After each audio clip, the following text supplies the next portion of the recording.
कि दूसरी शादी किसी हादसे की तरह थी जो महज 2 साल ही चली। 1981 में जुड़ा ये रिश्ता 1983 में खत्म हुआ। हालांकि इसमें चलने जैसा कुछ नहीं था, लेकिन दिलीप कुमार को बाकायदा तलाक लेकर मामला खत्म करना पड़ा। लोगों ने तो यहाँ तक कह दिया था कि दिलीप कुमार ने औलाद की चाहत में ये कदम उठाया था, लेकिन इसके पीछे की कहानी कुछ और है।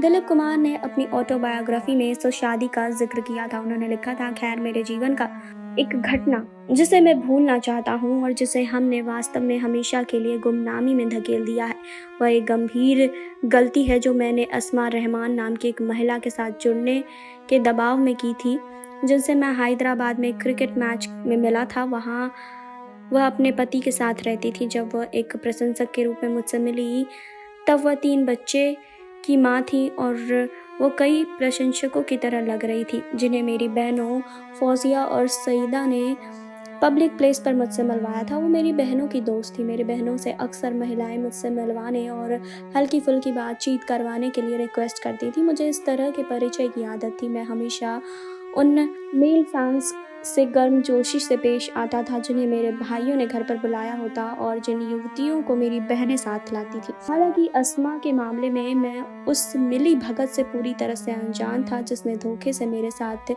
किया जा रहा था और मुझे कमिटमेंट लेने की एक स्थिति बनाई जा रही थी जिसमें निहित स्वार्थ हासिल किए जा सके। जी हाँ, एक बार नहीं बल्कि कई बार मुझे उस महिला और उसका पति मिला। यहाँ तक कि जब मैं बम्बई से बाहर अलग अलग जगहों पर था तो मेरे पास आकर रुका भी करते थे।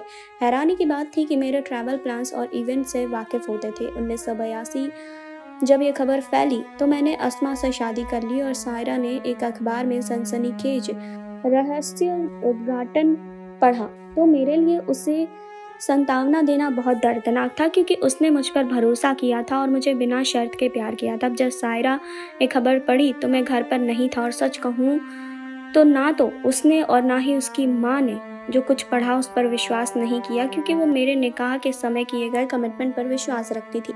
सायरा ने कहा कि दूसरी शादी का तो सवाल ही नहीं था और ना ही इस पर बात होनी चाहिए।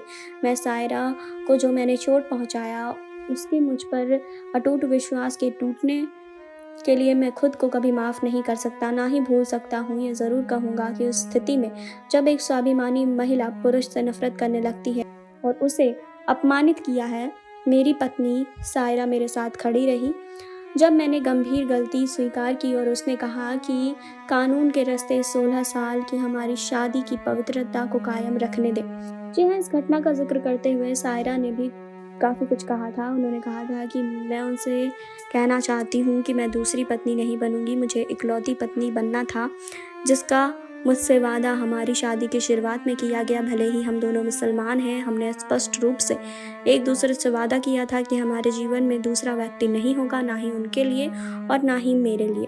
जी हाँ, तो आपको इस पर क्या कहना है कमेंट बॉक्स में बताइए। जुड़े रहिए हमारे साथ नेक्स्ट 9 न्यूज़ से सुरभि की रिपोर्ट।